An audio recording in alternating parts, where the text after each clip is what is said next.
Bem-vinda de volta ao programa. Hoje a gente recebe novamente Marta Havrishko, historiadora ucraniana e pesquisadora dos estudos sobre o Holocausto e o nacionalismo ucraniano, que atualmente trabalha nos Estados Unidos. Muito obrigado por voltar ao programa. Por estar aqui. Obrigado. Recentemente, a gente viu o Estado ucraniano, liderado por Zelensky, prestar todas as honras oficiais a Andriy Melnik. Depois disso, os restos dele foram repatriados e enterrados novamente na Ucrânia. Você criticou essa decisão de forma bem contundente. Eu queria que você explicasse um pouco o contexto do que está acontecendo, porque essa não é a primeira vez que, digamos assim, há uma tentativa de limpar a imagem e homenagear figuras históricas bastante controversas.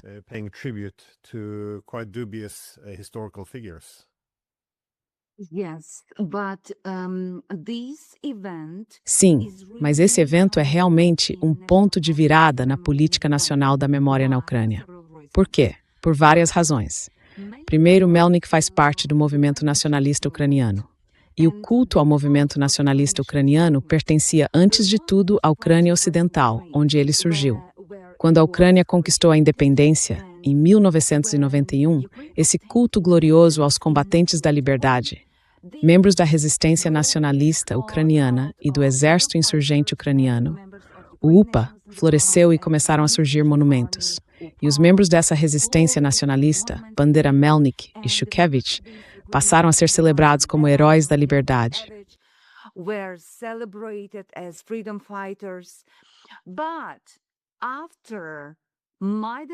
Mas depois da Revolução da Maidan, esse culto foi ficando cada vez mais evidente na região central da Ucrânia, digamos assim. Só que agora, graças ao Zelensky, esse culto passou a se mostrar cada vez mais claramente em nível nacional. Então eu fiquei surpreso, na verdade, que os restos mortais de Andriy Melnik, o líder de uma das facções da OUN, tenham sido trazidos para a Ucrânia não pelo Yushchenko, o presidente Yushchenko, que, aliás, concedeu ao líder fascista Bandera o título de herói da Ucrânia, nem pelo Poroshenko, que também tinha uma agenda bem nacionalista e usou essa história do movimento nacionalista para seus próprios objetivos políticos.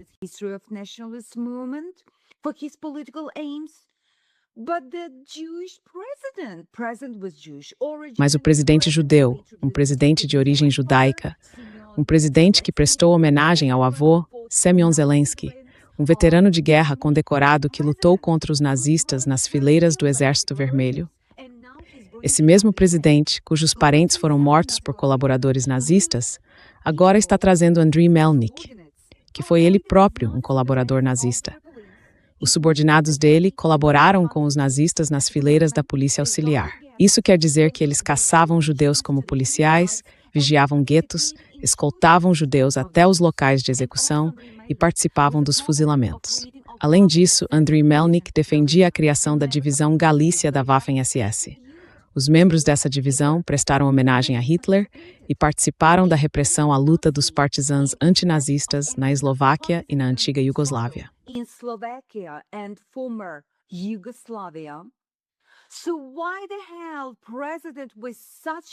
Então, por que, afinal, um presidente com esse histórico, com essa ideologia e essa visão de mundo, traria um colaborador nazista para a Ucrânia? E quando eu, Holger Scholar, pesquisadora do movimento nacionalista ucraniano, judia, neta de uma polonesa, vi o presidente ajoelhado diante de um grupo de colaboradores nazistas, eu senti vergonha. Fiquei furiosa. Eu não conseguia entender por que essa discussão sequer aconteceu. Nem foi um debate público organizado. Será que a Ucrânia democrática precisa de um herói nacional cujos seguidores participaram do assassinato de seus vizinhos judeus? Então eu realmente fiquei surpresa com o momento e com o fato de isso ter acontecido sob o governo do presidente Zelensky. E o segundo motivo, o Zelensky, como comediante lá nos anos 50, construiu toda a carreira dele tirando sarro do nacionalismo ucraniano.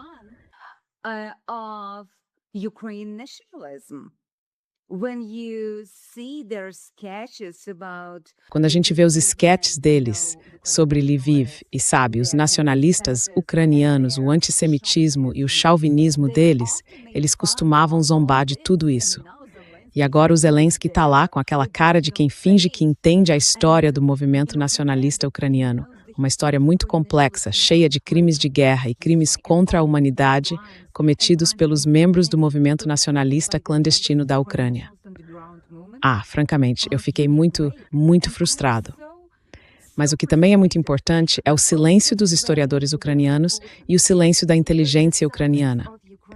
Esse silêncio começou a ser construído lá atrás, há uns 10 anos, quando as leis da memória foram aprovadas durante o governo Poroshenko. Memory laws were adopted under Poroshenko.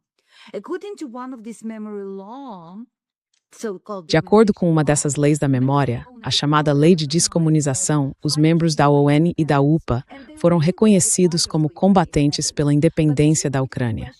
E, de fato, eles foram combatentes pela independência da Ucrânia. Mas duas questões fundamentais ainda estão em aberto. Que tipo de Estado ucraniano eles queriam? Era um Estado autoritário, um Estado étnico, por isso cometeram violência étnica contra judeus, contra russos e contra poloneses. E a segunda questão é com quais meios? E esses meios foram justamente essa violência étnica brutal contra vizinhos civis, idosos, crianças, contra mulheres. Essa brutalidade tirou a vida de dezenas de pessoas de suas próprias comunidades. Dozens of their neighbors. So what we are glorifying today? Então, o que estamos glorificando hoje? Estamos dizendo que estamos protegendo a liberdade e a democracia. O governo ucraniano afirma que a Ucrânia está se aproximando da família das nações, da família europeia de nações, onde os direitos humanos, a vida humana e a dignidade humana são o mais importante. Então, por que agora vocês estão celebrando colaboradores nazistas? Por que agora, depois de décadas de existência de um Estado ucraniano independente? Por que agora? E nós entendemos o motivo. Porque a Ucrânia, em vez do mito soviético, está criando um mito nacionalista para mobilizar a sociedade para a guerra contra a Rússia. E nós entendemos que 7 milhões de ucranianos lutaram contra os nazistas. Hoje em dia, os nazistas são tratados como heróis caídos.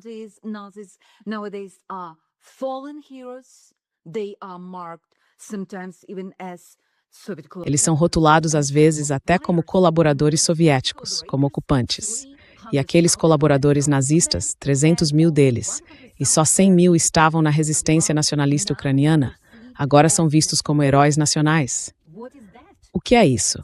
73% dos ucranianos votaram contra isso em 2019. E agora tem medo até de levantar a voz contra essa ideia. Ninguém pergunta a opinião deles, porque não houve nenhum debate público. O gabinete do presidente simplesmente disse aos ucranianos: nós vamos trazer esse cara para a Ucrânia. Foi só isso, uma informação. O público apenas foi informado. Nenhuma discussão pública, nenhum pensamento crítico sobre o assunto. A gente precisa mesmo desse herói nazista em solo ucraniano? Precisamos de um herói assim?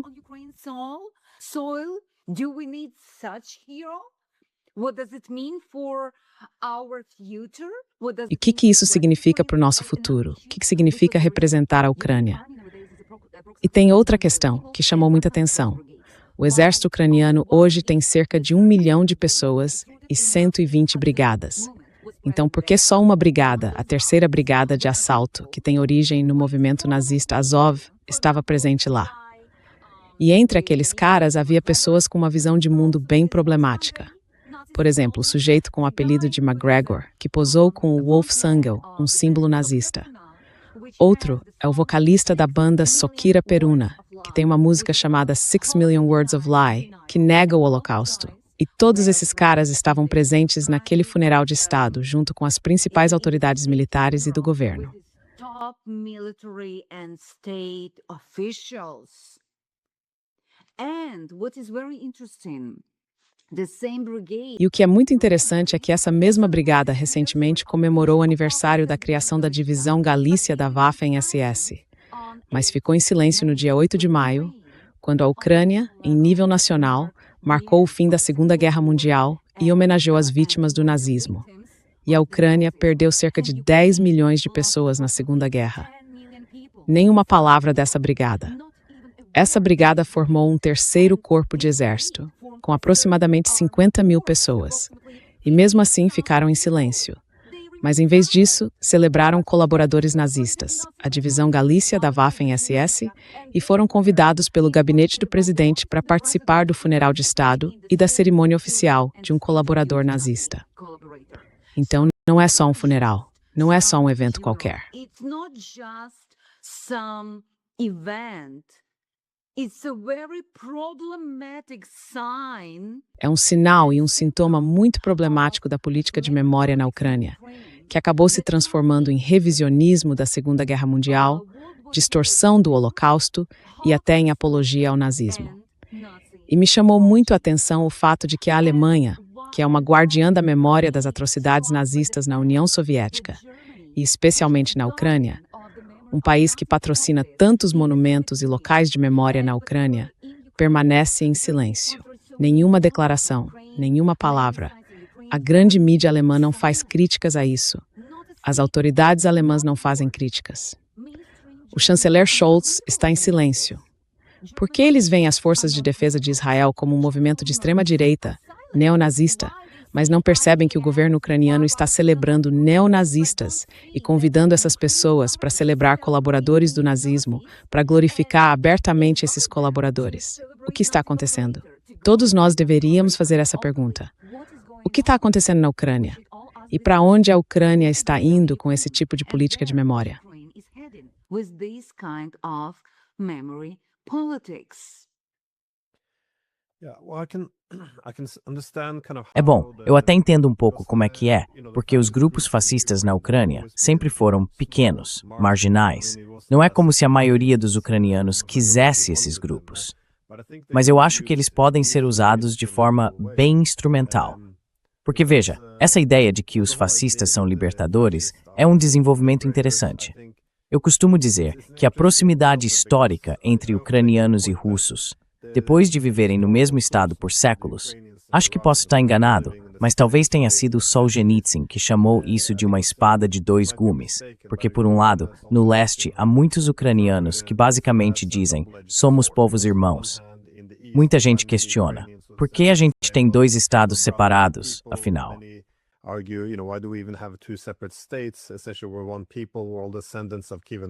Essencialmente, somos um só povo, todos descendentes da Rus de Kiev. Mas, nas partes ocidentais, há muitos, e eu diria com razão, que argumentam que essa proximidade pode diminuir a nossa soberania. Ou seja, se somos todos iguais, por que temos o nosso próprio Estado? Então eles podem ver essa história como uma ameaça à soberania. Qualquer narrativa anti-Rússia que apresente os russos como herdeiros dos mongóis, por exemplo, da Horda Dourada, dos asiáticos, enquanto os ucranianos seriam os verdadeiros russos, os europeus arianos, digamos assim. Isso é uma forma eficaz de consolidar uma identidade distinta. Eu entendo o pragmatismo disso. Só para deixar claro, não estou apoiando ideologia fascista.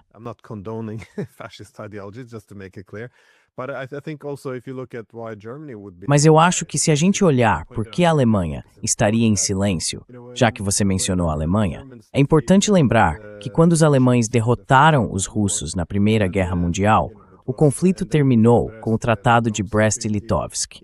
Na época, isso foi apresentado como se a Alemanha estivesse libertando os ucranianos. Mas, na verdade, todo historiador concorda que o que aconteceu foi simplesmente tirar os ucranianos do Império Russo para transformá-los em vassalos dos alemães. E depois, claro, os alemães foram derrotados. Aí vem a Segunda Guerra Mundial, e a gente vê os alemães de novo. Eles olham para todos esses nacionalistas, especialmente na Ucrânia, que querem se afastar mais da Rússia, e enxergam ali basicamente uma ferramenta que podem usar.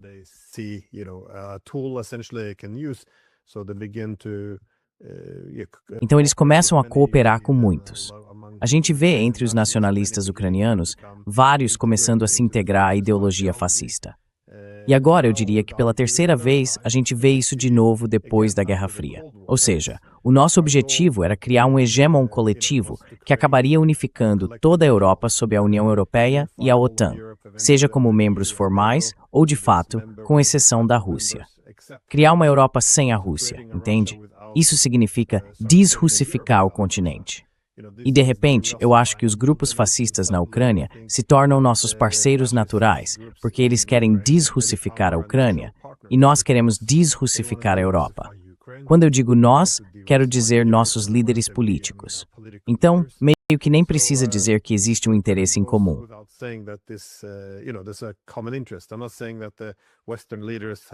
Eu não estou dizendo que os líderes ocidentais adotaram a ideologia nazista. É um pouco como tentar limpar a imagem do Jolani, na Síria. A gente pode ser amigo de jihadistas, pode ser amigo de fascistas, sabe? Desde que isso sirva a um propósito. Então, de novo, eu acho que é algo puramente instrumental. Mas qual foi a mensagem que ficou da forma como a mídia ocidental tratou essa causa? Na Polônia, há uma indignação enorme por causa de todos os poloneses que foram mortos por fascistas ucranianos durante a Segunda Guerra Mundial. Mas quando eu olho para a mídia da Europa Ocidental, especialmente, é silêncio total. Nada. Eu li, acho que foi no New York Times, quando disseram algo como uma figura histórica divisiva sobre Andriy Melnik. O que é uma forma estranha de colocar, quer dizer, eles poderiam chamar o Hitler de divisivo também, se quisessem. Mas enfim, qual é a sua opinião sobre isso? É um tema polêmico. Controversial. They also É polêmico. Eles também, eu vi algumas coisas polêmicas que eles podem dizer, sabe? O que eu posso dizer? Então tivemos o funeral do Melnik e no dia seguinte o Zelensky concedeu a uma unidade militar o título de Heróis do UPA, o Exército Insurgente Ucraniano.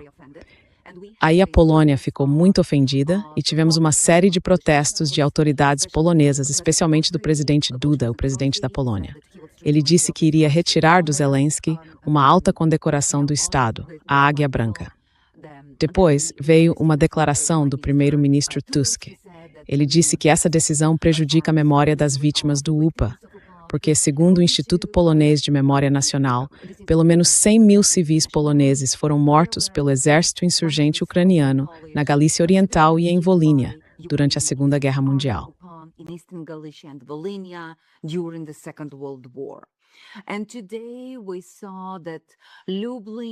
E hoje a gente viu que o Conselho Municipal de Lublin retirou a bandeira da Ucrânia do prédio deles. E também hoje outro funcionário polonês disse que o Zelensky deveria ligar para o Nawrocki e pedir desculpas.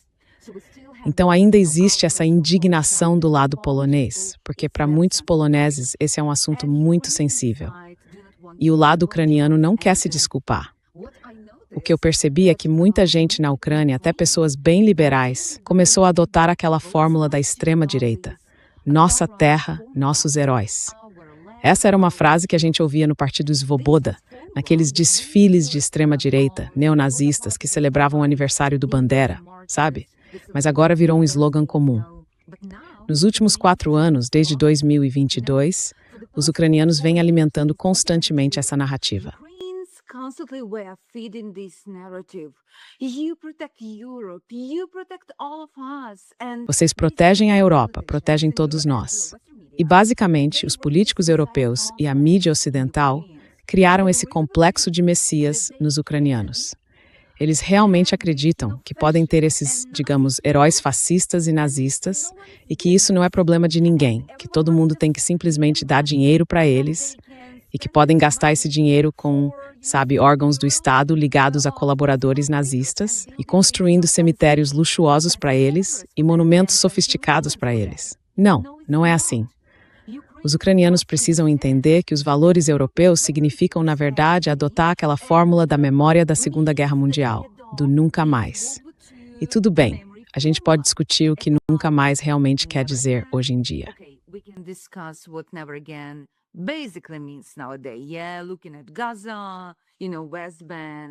Olha, quando a gente fala de Gaza, da Cisjordânia e de tudo isso, a pergunta é, nunca mais para quem, afinal? A gente pode discutir tudo isso. É possível celebrar neonazistas, armar neonazistas, basicamente, né?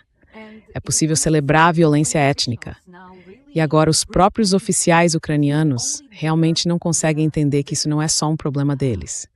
Cerca de 10 milhões e meio de aposentados ucranianos dependem totalmente do Ocidente. Professores ucranianos, médicos ucranianos, crianças ucranianas, todo mundo na Ucrânia depende do Ocidente. E hoje, quando a Ucrânia depende completamente, eu diria, da boa vontade dos seus parceiros ocidentais. O Zelensky faz isso? Eu sinceramente não consigo entender. I can't understand this. We saw this, A gente viu essas novas declarações da Hungria, né, sobre a proteção da minoria húngara. Então agora temos problemas com a Hungria, problemas sérios com a Hungria. E o Zelensky criou mais problemas agora com a Polônia. E por que isso é um problema? Porque a Polônia é o segundo país com o maior número de refugiados ucranianos. Então, as pessoas comuns podem acabar sofrendo as consequências. Quero dizer, crimes de ódio, por exemplo. Ou seja, pessoas locais e ucranianos comuns que não têm nada a ver com a política do Zelensky, nem com a ousadia dele, podem acabar sofrendo as consequências no dia a dia. E isso já está acontecendo, porque a gente já vê um aumento de crimes de ódio na Polônia contra ucranianos.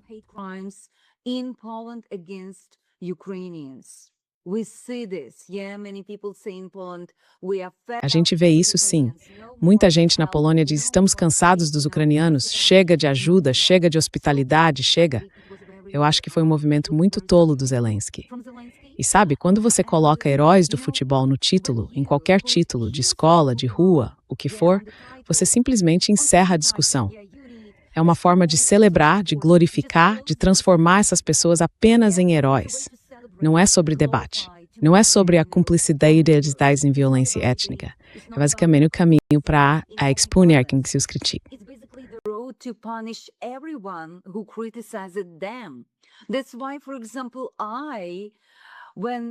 Por isso, por exemplo, quando colocaram meu nome nessa lista do Meirotovores, uma das provas usadas contra mim foi um artigo acadêmico que escrevi sobre violência de gênero contra mulheres, cometida por membros da ONU e da UPA.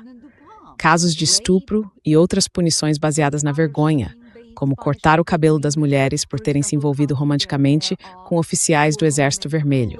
Por exemplo, havia ucranianos. Esses caras eram ucranianos do leste da Ucrânia. Ainda eram considerados ucranianos porque eram soviéticos. Sim, falavam russo, acreditavam na Ucrânia soviética. They were Russian speaking and they believed in Soviet Ukraine, so they were perceived as enemy men. Então os ucranianos eram vistos como homens inimigos, e as mulheres locais, as moças da região, eram punidas por eles, por membros da ONU e da UPA, tendo o cabelo cortado à força.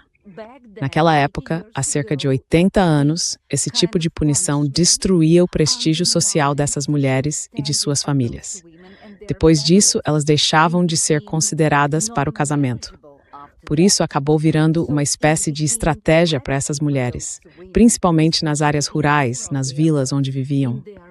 E nesse artigo, eu conto que elas matavam mulheres polonesas, por exemplo, ou as estupravam. Também matavam mulheres do leste da Ucrânia, que tinham sido enviadas para o oeste. E quando eu publiquei esse artigo, eu fui basicamente punida por causa dele.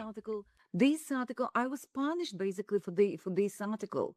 So every single historian now who is trying. Então todo historiador hoje que tenta manter um pensamento crítico sobre o ONU e o UPA não tem nenhuma perspectiva de seguir uma carreira acadêmica na Ucrânia. Essas pessoas são estigmatizadas, perdem o emprego e basicamente ficam sem qualquer chance de futuro no país nesse tipo de Ucrânia. Eu acho isso muito, muito problemático. Esses tipos de acontecimentos na Ucrânia são realmente preocupantes. E não se trata, sabe, de um campo específico de pesquisa ou de alguns acadêmicos e historiadores em particular. É sobre o estado da sociedade, onde criminosos de guerra e pessoas que cometeram crimes de guerra contra crianças, mulheres e idosos inocentes são celebrados como heróis nacionais. Isso é muito problemático.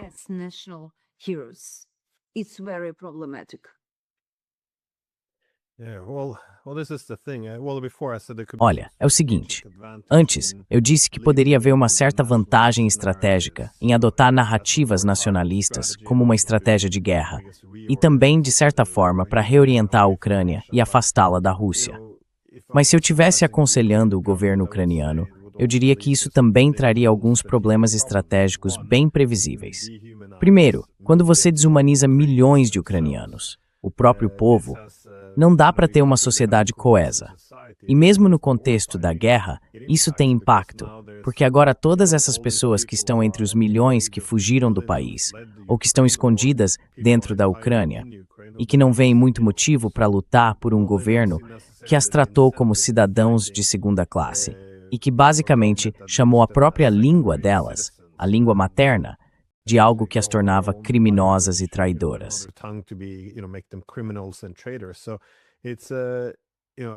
Então, é o seguinte, o Arestovich, ex-assessor do Zelensky, levantou esse ponto. Eu sei que ele já mudou de posição mais de uma vez, mas achei que nesse caso ele tinha razão. O argumento em si, independentemente de quem o apresentou, é bem razoável. Ou seja, foi um erro fundamental. Eles poderiam ter milhões de patriotas dispostos a defender a pátria. Mas, quando a ideia de pátria é definida nesses termos nacionalistas extremos, muita gente acabou, basicamente virando as costas para isso. E isso não é só uma falha estratégica, mas também, claro, teve o efeito de afastar parceiros importantes. Eu sei que muitos governos ocidentais têm feito o possível para fingir que não veem, mas ainda assim há pessoas fazendo perguntas. Então, o que é que a gente está fazendo aqui?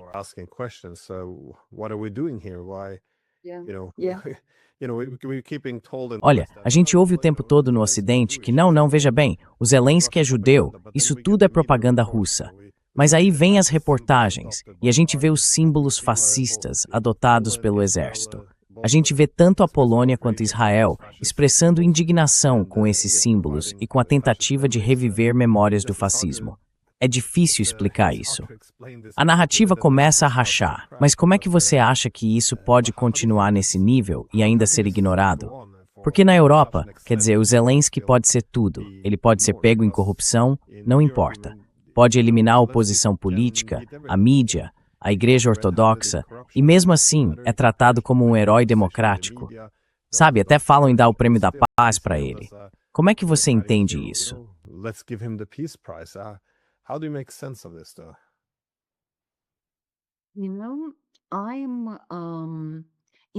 Sabe, em 2022, quando a guerra começou, eu acabei me autocensurando e não o critiquei.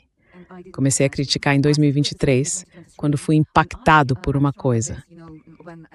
O Regimento Azov e a 3ª Brigada de Assalto organizaram uma exposição em que recriaram fotos da Divisão Galícia da Waffen-SS. Basicamente, eles se compararam aos membros dessa divisão da Waffen-SS. Então não era propaganda do Kremlin, não. Foram eles mesmos que se compararam aos que lutaram pelos nazistas e serviram à causa nazista. E quando eu apontei esse fato, percebi que, sabe, ninguém dos meus colegas quis me apoiar. Ninguém. Nem os que estudam o Holocausto, nem os que têm origem judaica, nem mesmo os que estão no Ocidente, na Academia Ocidental. And it was very interesting phenomenon for me.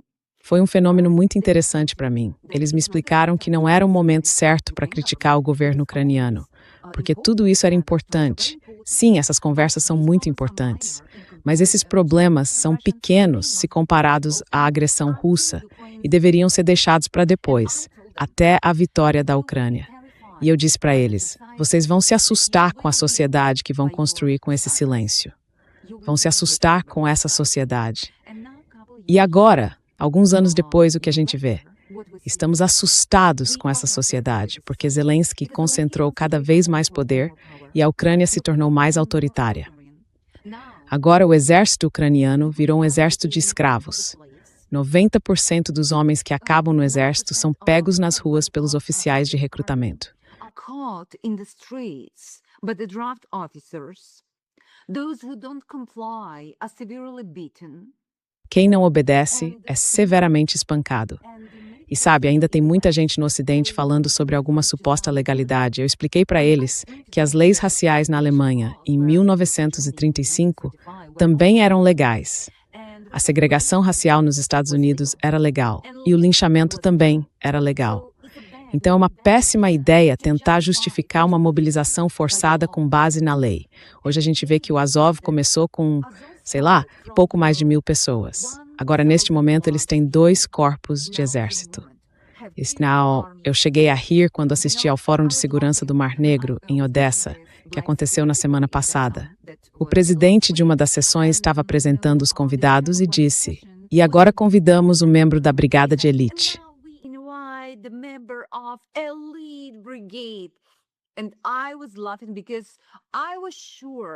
E eu comecei a rir porque tinha certeza de que seria a terceira brigada de assalto ligada ao Azov.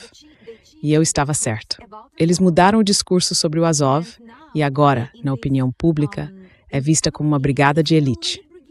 A terceira brigada de assalto, todos os comandantes vêm do antigo Azov. São radicais com visões de supremacia branca.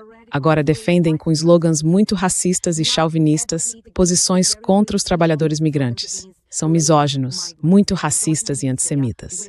E ainda assim, continuam chamando essas brigadas de elite. Então agora temos dois corpos, formados a partir dos movimentos do Azov. E sabe, eu realmente acredito que os países ocidentais, especialmente os vizinhos da Ucrânia, como Polônia, Hungria, Romênia e República Tcheca, deveriam estar preocupados com esses desdobramentos. They must be worried of those developments because Azov has the concept of greater. Porque o Azov tem esse conceito de uma grande Ucrânia. E eu incentivo todas as pessoas que ainda acreditam que o Azov é realmente inocente a olharem o que é esse conceito de grande Ucrânia e o mapa dessa grande Ucrânia, que inclui partes dos países vizinhos. O Azov tem uma visão imperialista e a Ucrânia tem hoje o exército mais endurecido da Europa. E eu acredito que no futuro há uma grande probabilidade de que os países ocidentais, os países da OTAN, acabem tendo um problema com a Ucrânia, não com a Rússia, mas com a Ucrânia. E com esses caras muito radicais, mas muito ativos e ideologicamente motivados que vão tentar. Porque veja, só na semana passada, comandantes do Azov falaram em ir para Transnistria, para Pridnestrovie, e ajudar a Moldávia. To Pridnestrovia and help Moldova. Zelensky talked about helping Romania. Zelensky falou sobre ajudar a Romênia. E a gente não sabe bem o que isso quer dizer. E a Moldávia e a Romênia estão conversando sobre se unir num único estado. E sabe, eles estão ameaçando a Bielorrússia, por exemplo.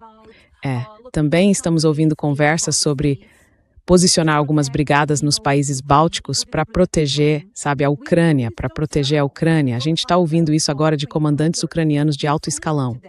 É só ouvir o que eles dizem. É só prestar atenção.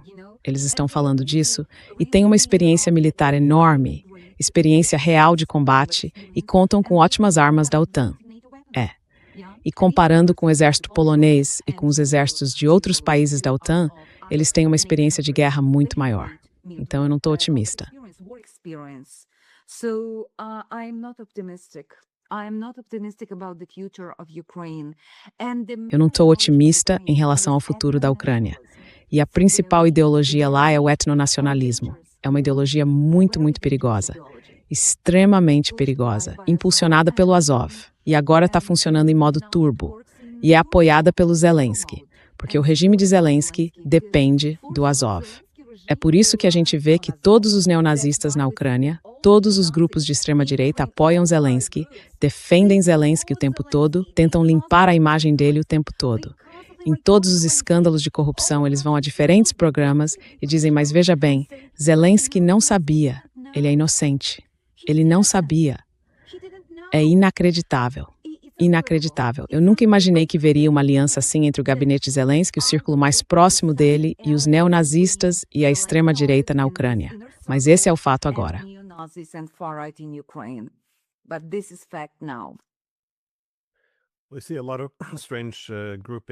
A gente vê surgir umas combinações bem estranhas. Eu vi que você mencionou o Fórum de Segurança, agora em Odessa. E também vi na lista de convidados o Reza Pahlavi, que é o monarquista do Irã, aquele que quer basicamente restaurar o regime do Shah. É uma mistura muito esquisita de gente. Eu só fiquei esperando aparecer o Jolani na lista também, mas eu concordo. Acho que essa ideia de pegar um grupo assim e usar como instrumento para alcançar algum objetivo estratégico é muito perigosa. E como você disse, isso pode corromper toda a consciência coletiva da Ucrânia. Quer dizer, se a intenção é salvar a Ucrânia, eu não acho que colocar essas pessoas, os banderas, para definir a alma ucraniana, por assim dizer, seja o caminho. No fim das contas, isso pode acabar destruindo essa alma. you would might end up killing it. So it's a and also, if you look in Germany during World War I, E também, se a gente olhar para a Alemanha durante a Primeira Guerra Mundial, eles mandaram o Lenin para o Império Russo porque esperavam que, com uma revolução comunista, a Rússia saísse da guerra. Pois bem, depois disso, os bolcheviques acabaram governando a Rússia por várias décadas. É parecido com o que aconteceu quando apoiaram o Bin Laden para lutar contra os soviéticos e mais tarde veio o jihadismo, o terrorismo global. Então dá para ver, a gente está plantando problemas para o futuro. Mas hoje é muito difícil até criticar os nazistas, mesmo na Europa Ocidental, porque na propaganda política, muitas vezes tudo é reduzido a dois lados simples, dois opostos.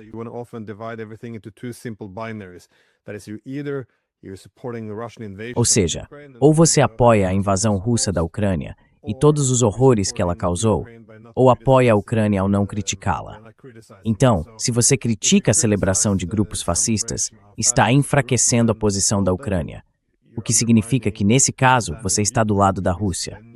Se você demonstra empatia, ou simplesmente relata o que acontece com os ucranianos que são arrancados de casa, colocados à força em ônibus e mandados para a linha de frente para morrer, bom, aí também dizem que você está do lado da Rússia.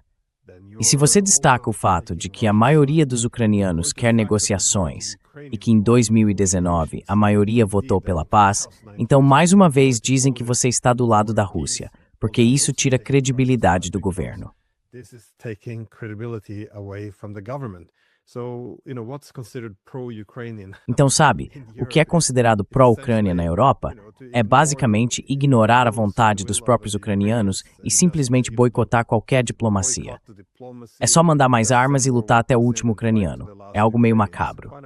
E olha, até aqui, no país onde eu tô, na Noruega, tem um político que é o presidente da Comissão de Relações Exteriores e Defesa do Parlamento.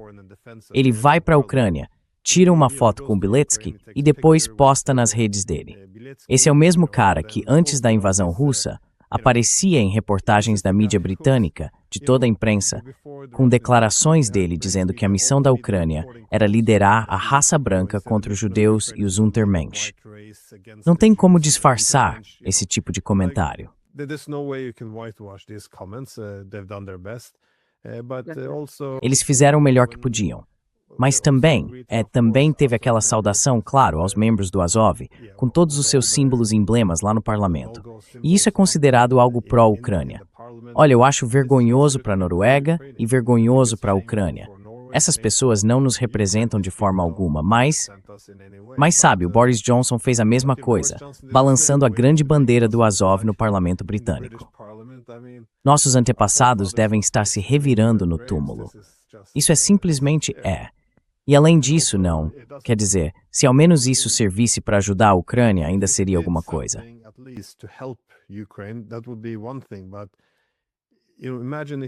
Mas imagina se você está sentado em Moscou agora e vê isso. Basicamente, você vai pensar, bom, todos esses territórios historicamente russos, todos os milhões de russos que hoje vivem na Ucrânia, o contrato social foi quebrado. Eles não têm mais permissão para representá-los. Então vamos retomar todo o território. Quer dizer, pelo menos quando a guerra começou, a retórica de Moscou era mais moderada. Hoje em dia, eles se referem à Ucrânia como País 404, a chamada Ucrânia. Está ficando bem agressivo, a ponto de nem reconhecer mais não só o governo, mas a própria legitimidade da Ucrânia como país. Isso é um desastre e deveria ser amenizado.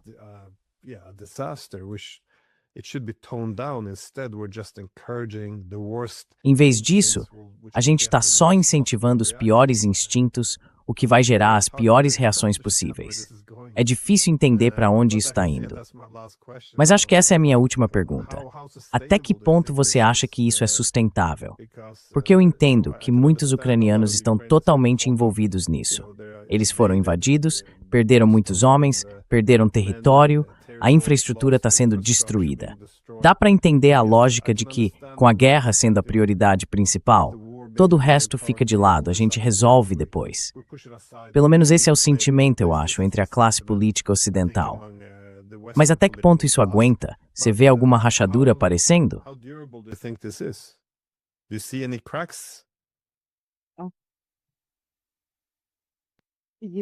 Não. Sabe, a mídia ocidental. Então, recentemente, o Zelensky disse à imprensa ucraniana que provavelmente a gente pode esperar até o fim deste ano a guerra acabe. Mas, na realidade, a mídia ocidental publicou informações, com base nas próprias fontes, dizendo que o Zelensky está se preparando para mais 2 ou 3 anos de guerra. Então, basicamente, essa narrativa de meio ano de guerra é voltada para o público ucraniano, só para o público ucraniano. É aquela ideia de esperem mais alguns meses, vai dar tudo certo, vai dar tudo certo. A gente vai resolver isso, vai conseguir dinheiro, vai reformar os centros de alistamento, eles vão ser mais educados, vão pedir educadamente para o seu marido entrar naquela van, sabe, e ir para a infantaria, entende? Mas tudo isso soa como contos de fadas. E cada vez mais pessoas na Ucrânia estão perdendo a esperança. In Ukraine, they are losing hope. I'm talking to all my relatives in Ukraine. Eu estou falando com todos os meus parentes na Ucrânia agora, e é como um pesadelo que nunca acaba. O que a gente vê é que as pessoas que estão tentando fugir do país agora são, em sua maioria, homens. Nem tanto mulheres, mas homens. Porque hoje, o principal objetivo das pessoas é simplesmente sobreviver. E para os homens, sobreviver a essa guerra virou, sabe, a missão. Só que é impossível. Porque esses caçadores estão em todo lugar, nos pontos de ônibus, nas ruas, nas academias, nos hospitais. Onde quer que você vá. Vai ao mercado e é sequestrado, vai ao dentista e é sequestrado. Você não está seguro em lugar nenhum. E os homens ucranianos são os mais vulneráveis. A gente sempre ouviu aquele mantra feminista de que mulheres e crianças são mais vulneráveis na guerra, mas agora a gente está vendo como os homens também são vulneráveis. A integridade física deles está sendo completamente violada. Integrity is completely violated. When we see this harsh scene, how they are beaten. Quando a gente vê essa cena tão dura, como eles são espancados, como são brutalizados, é simplesmente inacreditável. E ninguém pergunta para eles, você quer morrer por esse estado corrupto? É por isso que eu não tenho esperança. A Ucrânia está virando uma empresa militar privada do Ocidente. E voltando a esse Fórum de Segurança do Mar Negro, quando eu ouço os senadores Kelly e Blumenthal, eles querem lutar. Eles continuam alimentando os ucranianos com essas, sabe, historinhas de que vocês estão perto da vitória, é só continuar. E eu ouvi o Kellogg, e ele fala desse enorme sofrimento da Rússia, das perdas da Rússia. Mas nada, absolutamente nada, sobre as perdas ucranianas. Nada sobre isso. E eu acompanho as perdas da minha cidade e da região de Lviv todos os dias. Todos os dias. 5 nomes, 6 nomes, às vezes até 8 nomes. Todos os dias. E ninguém conta essas pessoas. Every single day, and nobody count them. They are just numbers. And for Kellogg, Eles são só números. E para Kellogg, Kelly, Blumenthal e outros, os neocons que defendem os interesses dos mercadores da morte, dos vendedores e fabricantes de armas, essas pessoas simplesmente não existem. São apenas números. E eles nem têm coragem de dizer esses números em voz alta. Nem falam sobre isso. Nunca mencionam esses números porque eles também são assustadores, as perdas da Ucrânia. Eles nunca falam sobre os desertores. Mesmo os números oficiais, 300 mil desertores e os que fugiram do serviço. São números enormes. Ninguém fala sobre isso nesses fóruns de segurança, ninguém fala sobre o preço, ninguém fala sobre o fato de que a Ucrânia, de que Zelensky não consegue proteger os civis dos ataques de drones e dos bombardeios. And from bombs attacks, nobody is talking about that. And nobody is Ninguém fala sobre isso. E ninguém fala sobre o fato de que a Ucrânia também está atacando civis, como aconteceu em Starobelsk. E aqueles estudantes eram ucranianos, nascidos e criados na Ucrânia. E agora, dentro da própria Ucrânia, no discurso militar, no discurso da mídia, eles são chamados de colaboradores. Apenas colaboradores que não merecem compaixão. São vistos como dano colateral. E o site Mirotvorets, aquele que publica listas de alvos, chegou a colocar professores desse colégio de Starobelsk, vários deles acusando-os de colaborar com a Rússia. Então, basicamente, o povo ucraniano está sendo criado nesse clima de ódio, até contra o próprio povo. Por isso, quando eu ouço essas palavras do Zelensky, Nós não abandonaremos o nosso povo. From Zelensky, we will not leave our people. We will not leave Donbas because they are our people. Nós não vamos deixar o Donbas, porque aquele povo é o nosso povo. Não, isso não tem nada a ver com o Donbas, nem com as pessoas de lá. Ele simplesmente não quer que a guerra acabe, porque para ele encerrar a guerra significa perder o poder e perder a fonte de lucro dele e do grupo que o cerca. Por isso, eu não estou otimista em relação à Ucrânia. Estou muito preocupado com o tipo de sociedade que a Ucrânia está construindo. Uma sociedade altamente militarizada, etnonacionalista, muito chauvinista, cheia de ódio e de censura. Eu não quero, esse tipo de futuro para os filhos ucranianos. This kind of future for Ukrainian children. That's why I took my child and every single day. Foi por isso que eu levei meu filho. E todo dia eu fico feliz por ter salvado meu filho disso. Porque quando eu vejo tudo o que está acontecendo, eu fico, quando eu vejo os caras do Azov, do Centúria, dentro das escolas públicas da Ucrânia, e eles têm permissão para entrar nessas escolas, e todas essas organizações de extrema-direita dando aulas de coragem nas escolas públicas, com todos esses símbolos de ódio, eu fico apavorado. O que vocês estão fazendo, gente? E tudo isso está tão normalizado na Ucrânia hoje em dia. Eu fico muito triste. Muito mesmo. Tá parecendo um inferno agora. É. It's like a hell nowadays. Yeah. O problema é também o que vem depois da guerra. Por causa dessa nova identidade que estão tentando criar, muitos como você provavelmente não vão voltar. E vai ser muito difícil reconstruir se as pessoas realmente não voltarem. Então é isso. Que tipo de país se cria assim? Não é algo do tipo, a gente resolve isso depois. Eu acho que é um grande problema. Mas para mim, a maior frustração continua sendo, como eu já mencionei antes, essa visão binária tão simples. Ou você é pró-Ucrânia ou é pró-Rússia, e pronto. E isso basicamente torna qualquer discussão ou qualquer pessoa imune a críticas, porque não se pode ser pró-Rússia. E aparentemente, se você se preocupa com ucranianos sendo mandados para morrer, isso quer dizer que você está torcendo pela invasão.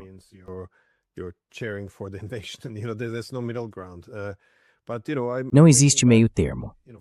Mas eu fico lembrando, por exemplo, de março de 2014.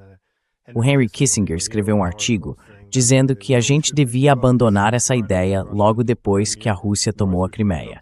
Que devíamos deixar de lado essa ideia de transformar a Ucrânia numa linha de frente, seja do Ocidente contra a Rússia, seja da Rússia contra o Ocidente. A única forma de a Ucrânia continuar inteira, sem ser destruída, seria se ela virasse uma ponte, e não uma linha de frente. Hoje, isso seria visto como algo anti-ucraniano.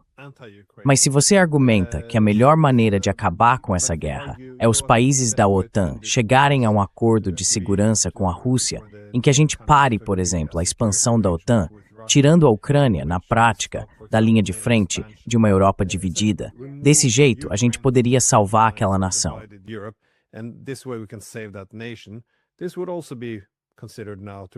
Isso agora também seria visto como um acordo pró-Rússia. E até pessoas como, você mencionou Keith Kellogg antes, o general Keith Kellogg, que depois virou esse enviado, ele fez um discurso, talvez você tenha visto, em que dizia que isso é o auge do profissionalismo. O que estamos fazendo agora é deixar os ucranianos lutarem contra a Rússia para enfraquecer a Rússia. E assim podemos concentrar nossos recursos em enfrentar a China. Então, os ucranianos seriam a carne que a gente joga para os russos. Eu comentei sobre isso e ele me respondeu no Twitter dizendo que isso é coisa de Sun Tzu, o que é bem estranho. Mas enfim, o meu ponto é, ele é considerado pró-Ucrânia. Por quê?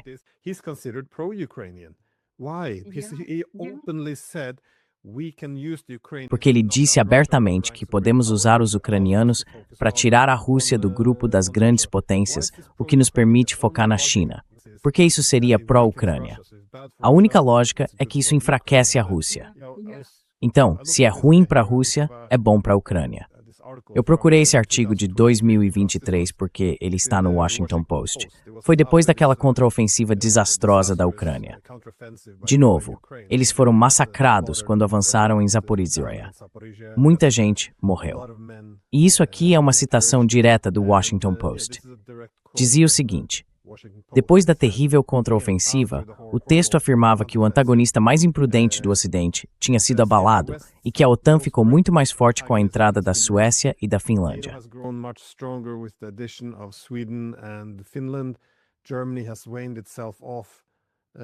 A Alemanha conseguiu se livrar da dependência da energia russa e, de certa forma, redescobriu seus próprios valores. As brigas dentro da OTAN chamam a atenção nas manchetes, mas, no geral, tem sido um verão de triunfos para a aliança.